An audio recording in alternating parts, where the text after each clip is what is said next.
What is mutualism? This question is often asked with the forethought in mind that mutualism is a specific system that can be defined, presented, and subsequently criticized or praised. The reality is a bit more complicated. Not only was mutualism developed as a tendency where there really wasn't much of an anarchist movement to compare itself against, but there's also a lot of diversity within which emphasize different aspects of the ideas. Mutualism was first appropriated within anarchism by Pierre-Joseph Proudhon, which has since become indissolubly connected with him, sometimes being a substitute for the entire scope of his ideas. As aforementioned, before rivalry occurred with competing tendencies within anarchism, mutualism was really all there was, and was largely synonymous with anarchism at the time. It was only until communist anarchism really emerged as a tendency that there were distinctions, and at that point mutualism began to be used to distinguish the anarchists who were not communists. The dominant narrative then became a matter of contrasting communist anarchism with individualist, philosophic, or commercialist anarchism. A lot of demarcations harken back to here, and it is important to acknowledge it. Despite the diversity, there is a certain solidarity among mutualists even when we draw from different parts of the ideological history. Part of embracing mutualism is embracing that richness and diversity on all of its own terms, and exploring what has been largely neglected or otherwise unincorporated by mainstream anarchism. Although mutualism hosts a rich diversity, there is sort of a shared means of production in the sources we pull from which we tug in different directions. From this spectrum, we find folks in the modern day mainly pulling from Proudhon's anarchist social science, and others pulling from the free market anti-capitalist approach championed by many of the American mutualists. In terms of ideals, mutualism is first and foremost an anarchist tendency. This means mutualism rejects all forms of rulership and domination, including the state and capitalism. Although there is a relatively small portion of mutualists historically who we know were not anarchists, we can see this as an encroachment on or defect of core mutualist principles. Mutualism is definitively anarchist and against governmentalism and authority. The fundamental belief for mutualists is reciprocity, otherwise known as mutuality, and that the affairs among people should be based on reciprocity. One of the most famous mutualist projects, mutual banking, which is sometimes taken as the definitive characteristic of mutualism as a whole, is only an application of that core principle of reciprocity, which forms the basis of all forms of association and relations. Mutualism as a term itself is a synonym for reciprocity. Reciprocity in creation is a principle of existence. In the social order, reciprocity is the principle of social reality, the formula for justice. It has for its basis the internal antagonism of ideas, of opinions, passions, capacities, temperaments, interests. It is the condition of love itself. Reciprocity can be expressed in the precept, "Do unto others as you would have them do unto you," a precept which political economy has translated into the celebrated formula, products exchange for products. Reciprocity, or mutualism, is something that happens between two parties. It is a give and take between those parties. Mutualism has been used to refer to types of association and equivalent exchanges on the individual level. It has also been used in more programmatic terms. In the second sense, which is mainly relevant to understanding mutualism as an ideology, it means taking reciprocity, mutuality as the core ideal, and a commitment to the political, social, and economic transformation of relations between people based on that core principle. What is interesting to us is to know how, under the idea of mutuality, reciprocity, exchange, justice, substituted for those of authority, community, or charity, one comes to construct in politics and in political economy a system of relations which tends to do nothing less than to change the social order from top to bottom. Mutualism embraces all forms of reciprocal relations for a consistently anarchistic approach. There is not a fixed system that mutualism prescribes, but a multitude of forms that can be adapted as per the local constraints based around reciprocity. Proudhon himself had multiple sketches for a mutualist program and consciously rejected fixed systems. From mutuality, we can then advocate for institutions based on that principle as part of mutualism. As Proudhon says, from these premises, they conclude in favor of an organization of the mutualist principle on a much larger scale. Service for service, they say, product for product, loan for loan, insurance for insurance, credit for credit, security for security, guarantee for guarantee, etc., such as the law.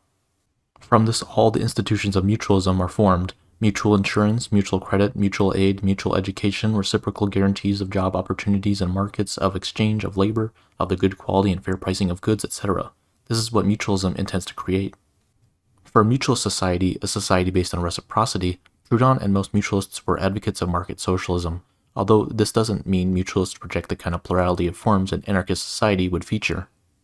Mutuality within the context of trade means making exchange based on equivalence and to facilitate the circulation of wealth. Mutualism means the support of mutual aid societies.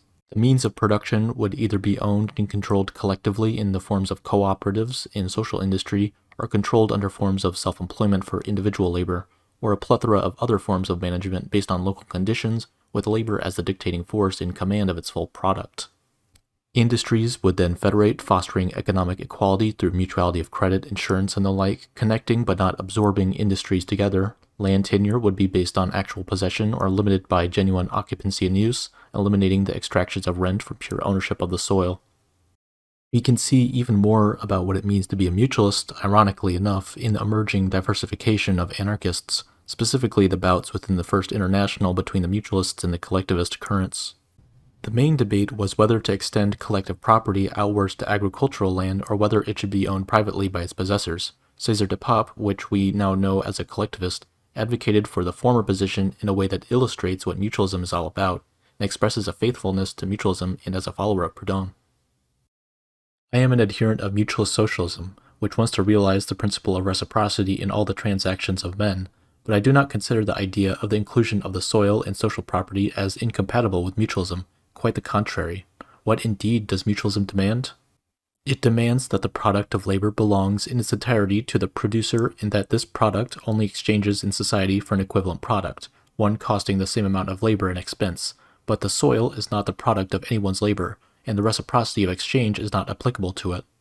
It is because I am a mutualist that I want, on the one hand, the cultivator to have some guarantees that assures them, with regards to society, the full product of their labor, and on the other hand, some guarantees for society with regard to the cultivator. And this is why the soil can only be the property of the social collectivity, and the cultivator can only have simple possession, the right to use without abuse. Mutualism is not only the reciprocity of exchange, it is also the reciprocity of guarantees. Beyond the mutualists in Europe, there were also an active current of American mutualists inspired by Proudhon's writings. Folks in the United States like William Batchelder Greene and Ezra Heywood would come to embrace mutualism.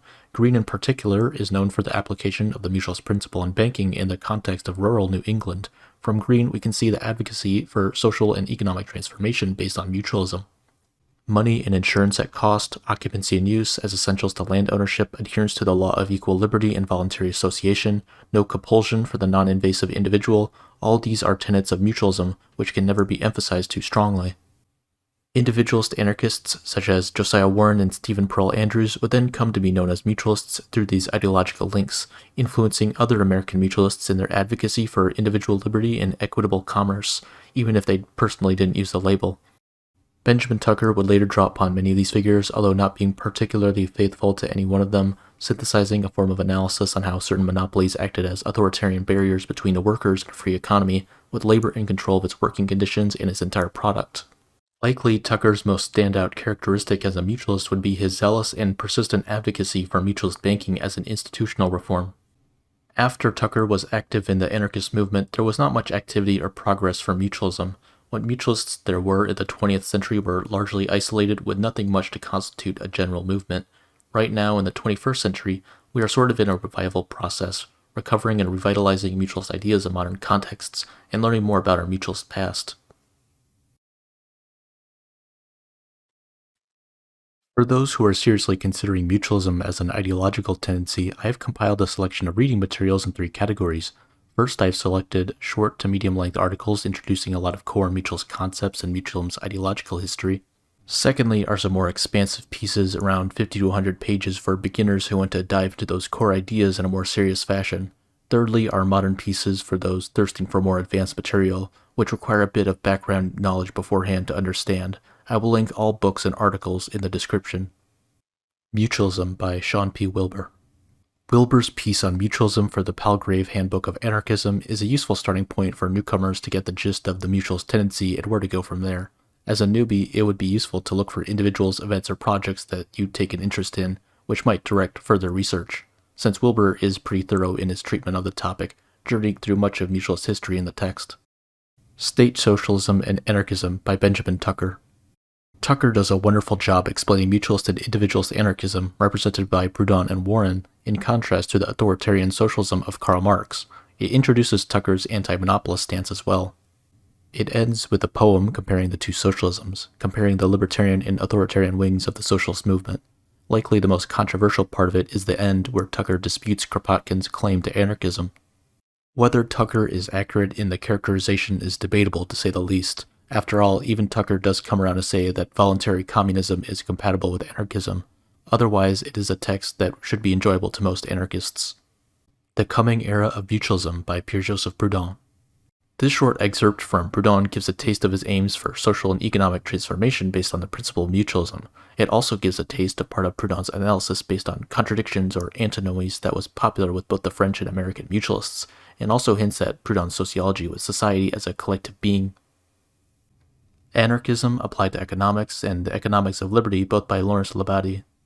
Laurance Labadie had some serious talent for these types of short articles that I don't see recommended enough. These two pieces give a relatively brief explanation of some mutualist analysis of markets and exploitation and the like.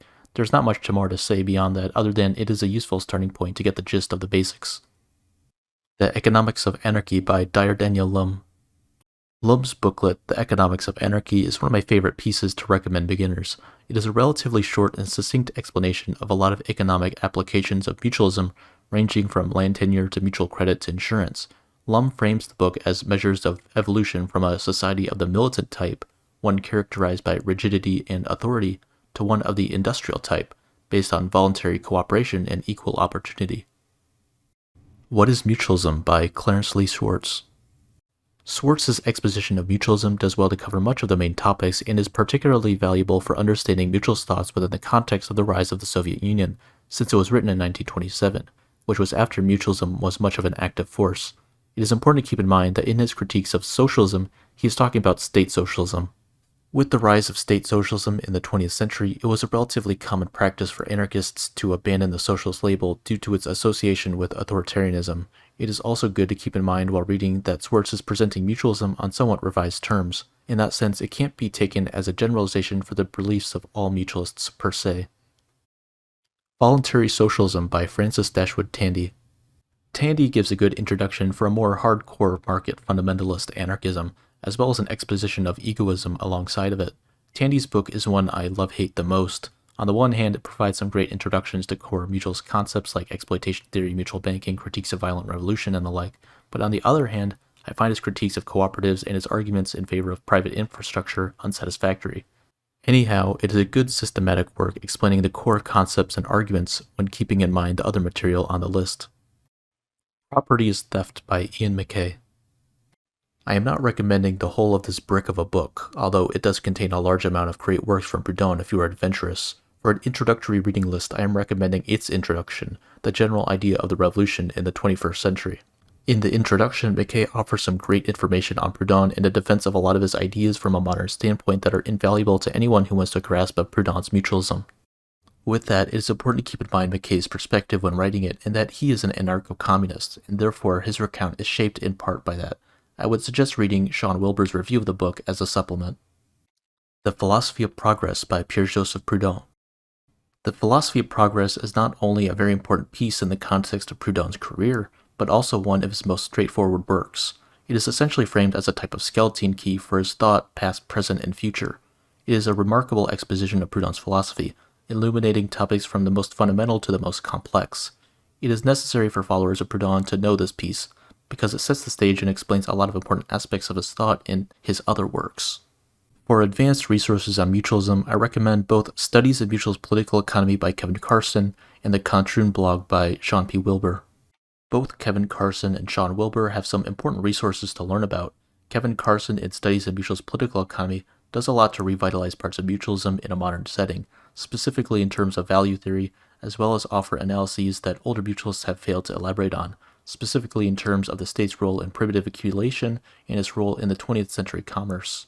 Shawn Wilbur's blog Contr'un is likewise an important resource for anyone interested in Neo-Proudhonian anarchism, which offers some more invaluable insights to Proudhon's ideas as well. In particular, I recommend his piece Self-Government and the Citizen State. These resources will help anyone considering or otherwise is curious about mutualism ideologically. Thank you for watching my video, and if you'd like to support more mutualist content, subscribe to the TACCAC YouTube channel.